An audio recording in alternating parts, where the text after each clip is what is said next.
দেখো না, গাছ থেকে একটা চাল কুমড়ো পেড়ে আনলাম, কি বানানো যায় বলো তো? তাহলে মা আজ বানানো যাক মাছের মাথা দিয়ে চাল কুমড়োর ঘন্ট। প্রথমেই চাল কুমড়োটা মাঝখান থেকে কেটে নিয়ে ওপরের খোসাটাকে ভালো মতন ছাড়িয়ে নিয়ে আলুর খোসাটাকেও সেমভাবে ছাড়িয়ে নিলাম। তারপরে আলুটাকে বটির সাহায্যে টুকরো টুকরো করে কেটে নিলাম। তারপরে চাল কুমড়োটাকে বটির সাহায্যে ঝিরিঝিরি করে কেটে নিয়ে সমস্ত উপকরণগুলো একে একে রেডি করে নিলাম। তারপরে মাছের মাথাগুলোতে পরিমাণ মতন লবণ হলুদ দিয়ে ভালো করে মাখিয়ে রেখে দিলাম। এবারে কড়াইতে পরিমাণ মতন সর্ষের তেল দিয়ে তেলটা ভালো মতন গরম হয়ে এলেই লবণ হলুদ মাখানো মাছের মাথাগুলো তেলের মধ্যে দিয়ে এপিট ওপিট করে ভেজে একটা পাত্রে তুলে নিলাম।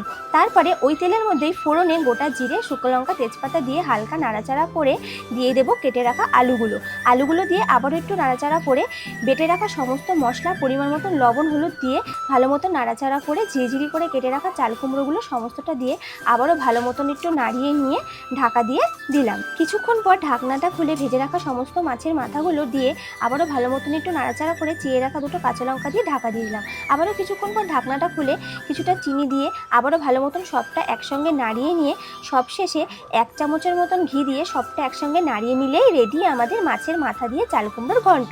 এবার তাহলে টেস্ট করে দেখা যাক। কেমন, ভালো তো? দারুণ।